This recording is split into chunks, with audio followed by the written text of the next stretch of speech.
আমি খুব অবাক হইলাম একটা জিনিস দেখা যে আমি আমি তো একটু জিম টিম করি, হয়তো বা আমার প্রোফাইলে কাটলে দেখবেন। তো আমি ইদানিং খেয়াল করলাম যে প্রচুর জিমে অনেকে জিম শুদ্ধ সেল করে দিতে যাচ্ছে।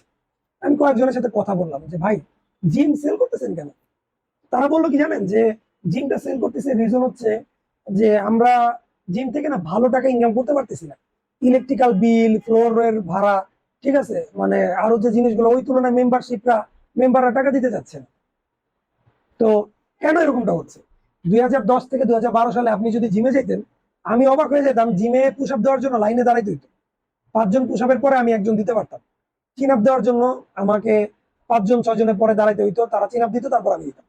এখন মানুষ কেন জিম ছেড়ে দিচ্ছে? এই যে আমার ল্যাপটপে যে ছবিটা দেখতে পাচ্ছেন, এখানে জিমের সেলের জন্য পোস্ট করছে, পুরো জিম সে সেল করে দিবে। আমি জিজ্ঞাসা করলাম কেন, বুঝে বললো যে ভাই কেউ জিমে আসে না। কেন আসে না? ভাই এখন সবাই টিকটক করে।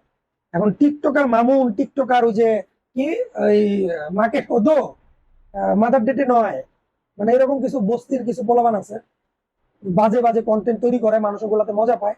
এবং জিম যে কত বড় একটা আপনার লাইফের মানে একটা অ্যাসেট, এটা বলে বোঝানো পারবো না। আমি কেন জানেন? আমরা ডাক্তারকে টাকা দিতে খুব পছন্দ করি, ঠিক আছে। আমার বন্ধুর মানে অনেক রোগ হয়েছে, শরীর অসুস্থ, দুর্বল ফিল করে, বললাম যে জিমে চল। ডাক্তারও বলছে আপনি এক্সারসাইজ করেন, সময় নেই। ডাক্তারকে টাকা দেওয়ার মতো টাকা আসবে।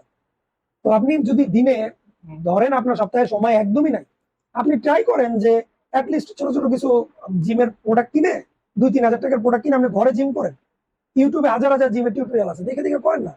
আপনার শরীরটা চাঙ্গা থাকবে এবং আপনার কোনো শরীরে অসুখ হবে না। আমি মনে হয় না বিগত 5 বছরে কোনো একটা নাপা নোপা কিছু খাইছি। আমার বডিতে অটোমেটিক্যালি রোগ রেজিস্ট্যান্ট খুব ভালো, ঠিক আছে। তো কেন? কারণ হচ্ছে আমি জিমটা কন্টিনিউ করছি ভাই, খুব কষ্ট হয়েছে, তারপরে কন্টিনিউ করছি। তো এর জন্য বললাম যে আপনি যদি জিম করেন, আপনার যদি টার্গেট থাকে মেয়ে পটানো, তাহলে জিমের তো দরকার নেই। তো যাই হোক, তো আমি তাকে বললাম যে ভাই, আমি কিছু অ্যাডভাইস দিতে চাই, আমার পোর্টফোলিও দেখালাম। বললো যে ভাই বলেন কি করা যায়। আমি বললাম ঠিক আছে, আপনি তো সেল করবেন, সেল করার জন্য তো 3 মাস আগে থেকে আপনাকে সেলের জন্য বলতে হয়, তাই না? তো বললো হ্যাঁ।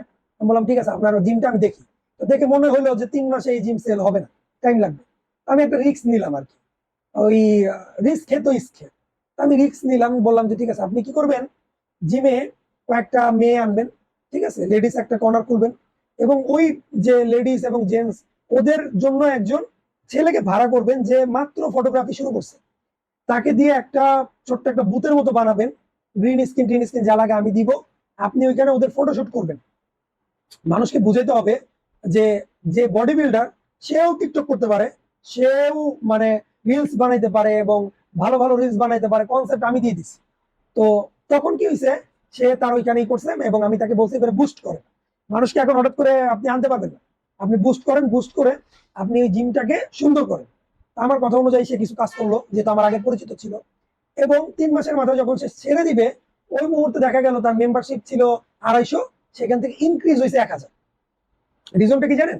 রিজনটা হচ্ছে আমি তাকে স্পেসিফিক কিছু রিলস এর, টিকটকের কিছু ভিডিও বানানোর কিছু প্ল্যান এন্ড প্রোগ্রাম বলে দিছিলাম, যে আপনি টিকটকে আপনি কিভাবে রিচ করবেন, ট্যাগ কিভাবে দিবেন, মানুষকে কিভাবে পিঞ্চ লাইন মেরে এখানে আনবেন। কিছু বাজে বাজে বানান না, নেগেটিভ মার্কেটিং করেন, তাতে কি হবে, মানুষ আপনাকে দেখবে। ঠিক আছে, আপনি ওই ডিউডেন্টের মতো কিছু ভিডিও বানান না। একজন বডি বিল্ডার, সে বডিতে স্প্রে করতেছে, আর কিছু মেয়ে ওই যাইসা বন্ধু শুকতেছে, এরকম কিছু আসে না ফাও অ্যাড। আপনি এরকম কিছু বানান না। বানাইলে এগুলো কি হবে, মানুষের মধ্যে নেগেটিভ ইম্প্যাক্ট তৈরি হবে, এবং মানুষ নেগেটিভটাকে পজিটিভলি আস্তে আস্তে নিতে থাকে। আপনি যদি 100 বার একটা মিথ্যা শোনেন, সেটা আপনার কাছে পজিটিভ মনে হবে। আর জিম তো কোনো খারাপ জিনিস না। যারা জিম করে তারা স্মোক করে না, তারা গাঁজা খায় না, তারা মদ খায় না, ঠিক আছে, এটা একটা খুব ভালো জিনিস। তো আমি তাকে এই জিনিসগুলো বললাম, এবং তার স্টুডিও সেটআপ আমি করে দিচ্ছি। এবং তার সেখান থেকে এখন মাসে 1000 মেম্বার, 1200 এরকম মেম্বার তার আসে। তার অচল জিমটাকে আমি সচল করে দিচ্ছি। এখন আমি তো ভাই বিনামূল্যে কাজ করবো না। আমি তাকে 300 টাকার স্ট্যাম্পে সাইন করাই নিছি যে আমি যদি আপনার এই জিমটাকে পরিপূর্ণ করতে পারি, তাহলে আপনার প্রত্যেকটা মেম্বার থেকে আমাকে 10% কমিশন দিতে হবে। ধরেন আপনার মেম্বারশিপ যদি 500 টাকা হয়, সেখান থেকে হচ্ছে 50 টাকা আমাকে দিতে হবে, 10%। যদি রাজি থাকে বলেন, নাহলে আমি এটা পরবর্তীতে অন্য জায়গায় কাজে লাগাবো, এবং আমি আমার সেট আপ এখান থেকে নিয়ে যাবো। আমার এক কথা এক কাজ। আমি এক মানে আমি হচ্ছে কি, আমি হচ্ছে এক দোকানের মানুষ, এক দামের মানুষ। আমি যা বলবো তা করবো। তো সে বিশ্বাস করছে বড় ভাই, হয়তো ওই হিসাবেই কাজ করছি। তো সে ওইখান থেকে আমাকে প্রতি মাসে ভালো একটা অ্যামাউন্ট আমাকে খামে পাঠায় দেয়। আমি কিন্তু কোনো কাজ করি না, কারণ আমি এখন গভর্নমেন্ট এমপ্লয়ি। আমি ট্রাই করি হচ্ছে অ্যাডভাইজারি ইকুইটি নেওয়ার জন্য। অ্যাডভাইজারি খরচ, যে আমি আপনাকে অ্যাডভাইস দিয়ে দিচ্ছি, যদি আপনার কাজে লাগে আপনি আমাকে পেমেন্ট করবেন। আর পেমেন্ট করলে আপনার আমারও কাজের গতি পারবে, আপনারও কাজের গতি পারবে। কারণ মানুষ যে জিনিসের মূল্য পরিশোধ করে না, সে তার মূল্য কখনো বুঝতেই পারে না। আপনি যখন কোনো একটা জিনিস টাকাতে কিনবেন, সেটার মধ্যে আপনার কলিজাটা না খচখচ করবে, ঠিক আছে? সো আমি এর জন্য এখন আসলে ফাও মোটিভেশন দেই না। হয়তো যখন কেউ যখন আমাকে নক করে, আমি তাদেরকে সর্বোচ্চ 1 ঘন্টা টাইম দিই, তার আইডিয়াটা শুনি, তার আইডিয়াটা শুনে তার সাথে কথা বলি, ডিসকাস করি, প্ল্যান কিভাবে আগানো যায়। বেশিরভাগই প্রিভোটে চলে যায়, বিজনেস প্রিভোট। কারণ তাদের আইডিয়াটা হয়তো বা বিজনেসে খাবে না, তার ইনোভেশন আছে, বাট মার্কেটের ডিমান্ড নাই। মার্কেট তৈরি করতে, মার্কেট প্রোডাক্ট ফিট না। তো তার মার্কেটে কিভাবে ওটাকে খুব সহজে মার্কেটে এনে এটাকে বুস্ট করা যায়, মার্কেটে মানুষকে কনজিউমার, ভাই আমার টাকা লাগবে, আমার এত ইনোভেশনের দরকার না, আমার এখন টাকা থাকলে আমার মন ভালো থাকবে, আমার মাথায় বুদ্ধি আসবে, আমি আরো কাজ করতে পারবো। বাট আমি যদি ফিউচার 10 বছরের প্ল্যান নেই, লাভ হবে না আসলে। মানুষকে কোয়ালিটিফুল প্রোডাক্ট আপনাকে দিতে হবে। কাস্টমার যদি আপনার কোয়ালিটিফুল প্রোডাক্ট পায়, তাহলে কাস্টমারকে আপনি ধরে রাখতে পারবেন, না হলে পারবেন না। সবাইকে অসংখ্য ধন্যবাদ। Thank you for watching this video. ভিডিওটি ভালো লেগে থাকলে শেয়ার করবেন, নাহলে দরকার নেই, করেন না।